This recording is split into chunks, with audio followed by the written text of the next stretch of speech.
बिस्मिल्लाहिर्रहमानिर्रहीम। Welcome back to Anish lectures. आज की वीडियो में हम लोग डिस्कस करेंगे मैथ का इम्पोर्टेंट सब्जेक्ट जो कि न्यूमेरिकल एनालिसिस है। बेसिकली ये अप्लाइड मैथमेटिक्स का एक सब्जेक्ट है और हम न्यूमेरिकल एनालिसिस के अंदर एक बेसिक टॉपिक जो है उसको डिस्कस करेंगे कि अगर हमने जो है अलजेब्राइक या फिर ट्रांसेंडेंटल इक्वेशंस को जो है सोल्व करना होगा तो उनको हम लोग न्यूमेरिकल एनालिसिस के अंदर किस तरह से सोल्व करेंगे, उनका सोल्यूशन कैसे फाइंड करेंगे।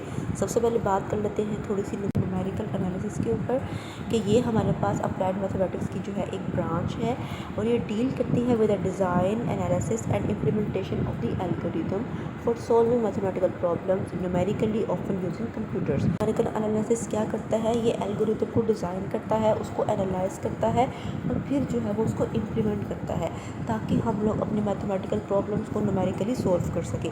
बेसिकली इन जो न्यूमेरिकल एनालिसिस है इसके अंदर हम लोग ज़्यादातर अपनी प्रॉब्लम्स को सॉल्व करने के लिए कंप्यूटर्स का यूज़ करते हैं। कंप्यूटर्स के बाकी सॉफ्टवेयर भी आ सकते हैं।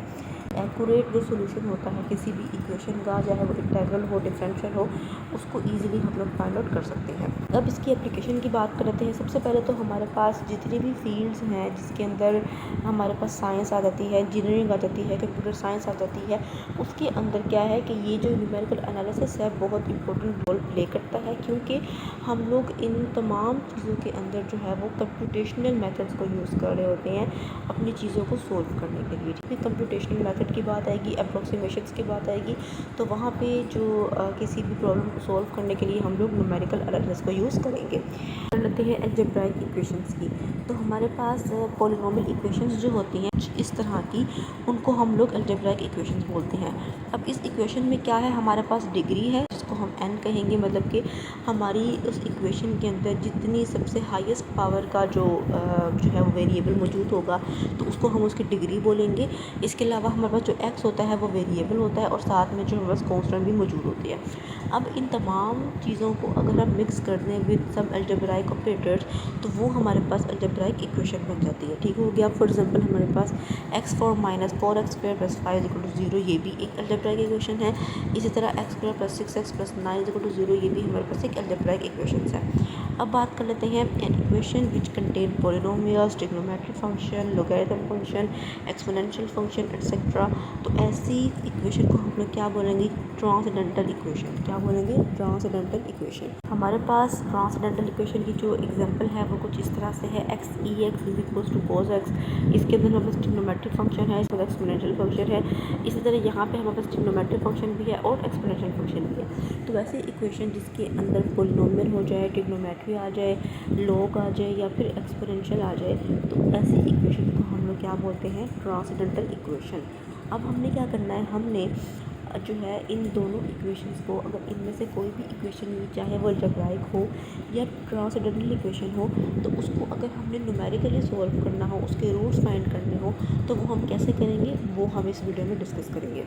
किसी भी इक्वेशन का सॉल्यूशन या उसके रूट्स या उसके ज़ीरोस फाइंड करना जो है वो हमेशा से इंजीनियरिंग साइंस या मैथमेटिक्स के अंदर एक वेरी जो है इम्पोर्टेंट प्रॉब्लम जो है वो रही है कि इसको सॉल्व करना जो है वो बहुत ज़रूरी होता है।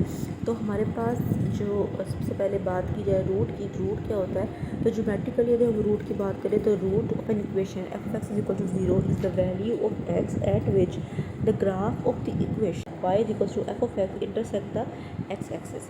तो यहाँ पे बेसिकली जो सबसे सिंपल बात है मैं आपको बता दूँ कि एक इक्वेशन का रूट या उसका ज़ीरो वो वाली वैल्यू ऑफ एक्स होती है जिसके ऊपर वो फंक्शन हमें ज़ीरो वैल्यू दे। ठीक है, फंक्शन हमें ज़ीरो वैल्यू दे।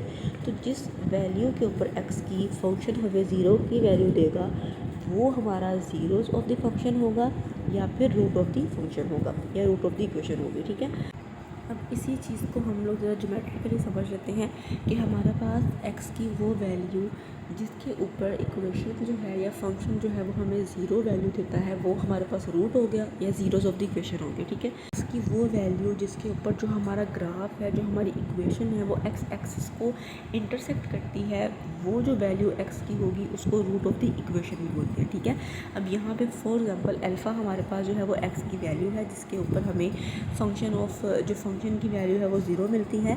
तो अल्फ़ा जो है वो ऐसी एक्स की वैल्यू होगी जिसके ऊपर हमारी जो इक्वेशन है वो एक्स एक्सिस को इंटरसेक्ट कर रही है। ठीक हो गया। यहाँ मैंने लिखा भी है कि अल्फ़ा जो है वो एक्स की वो वैल्यू है जिसके ऊपर फंक्शन की वैल्यू 0 हो रही है। तो अल्फ़ा हमारे पास क्या होगा जी, रूट ऑफ द इक्वेशन। एक बात ये कि एक्स की वो वैल्यू जिसके ऊपर फंक्शन की वैल्यू 0 आ जाए वो हमारे पास रूट होगा। दूसरी बात ये कि एक्स की वो वैल्यू जिसके ऊपर इक्वेशन या ग्राफ जो है वो एक्स एक्सिस को इंटरसेक्ट करे वो हमारे पास रूट होगा। तो ये दोनों बातें आपने अपने जहन में रखनी है। जो हमारे पास पॉलिनोमियल इक्वेशन होती है, देखिए अलजेब्राइक इक्वेशन होती हैं, वो जिस डिग्री की होती है ना उसके उतने ही रूट्स होते हैं, चाहे वो रियल हो, कॉम्प्लेक्स हो, सिंपल हो या मल्टीपल हो। ठीक हो गया। ये बात तो कंफर्म है कि एक पॉलिनोमियल या अलजेब्राइक इक्वेशन की जितनी डिग्री होगी, जितनी डिग्री की वो इक्वेशन होगी, उसके रूट्स उतने ही होते हैं। ठीक है। लेकिन जो ट्रांसेंडेंटल इक्वेशन है उसका हमारे पास मे बी 1 रूट हो या उसका कोई रूट ना हो या उसके इन्फिनाइट नंबर ऑफ रूट हो। ये बेस करता है जी उसकी फॉर्म पे कि एफ एक्स जो है वो किस शक्ल का है। ठीक हो गया। रूट्स को फाइंड करने के जो मेथड्स हैं उनको हम क्लासीफाई करते हैं डायरेक्ट मेथड के अंदर और न्यूमेरिकल मेथड के अंदर। डायरेक्ट मेथड में क्या होता है कि ये हमें एग्जैक्ट वैल्यू दे देता है तमाम रूट्स की कुछ ही स्टेप्स के अंदर। तो ये कुछ स्टेप करके ही आप लोग को तमाम रूट्स की जो वैल्यू है वो मिल जाएंगी। लेकिन जो न्यूमेरिकल मेथड है based on idea of successive approximation, इसमें क्या होता है कि आप जो है वो अप्रोक्सीमेशन को यूज़ करते हैं। ठीक है। एक अप्रोक्सीमेशन की अगर आपका आंसर नहीं आया तो आप अगली पे जाते हैं, फिर अगली पे करते करते आप काफ़ी अप्रोक्सीमेशन जो है वो फाइंड कर लेते हैं, तब तक जब तक आपको अपने डिज़ायर एक्यूरेसी का आंसर जो है वो ना मिल जाए। तो ये दो मेथड हैं, इनके अंदर हमारे पास काफ़ी ज़्यादा मेथड आएंगे, लेकिन बेसिकली उन तमाम मेथड्स की जो नेचर है या तो वो डायरेक्ट होंगे या न्यूमेरिकल होंगे। तो इस लिहाज से हमने इनको क्या किया है, क्लासीफाई कर दिया है डायरेक्ट मेथड के अंदर और न्यूमेरिकल मेथड के अंदर।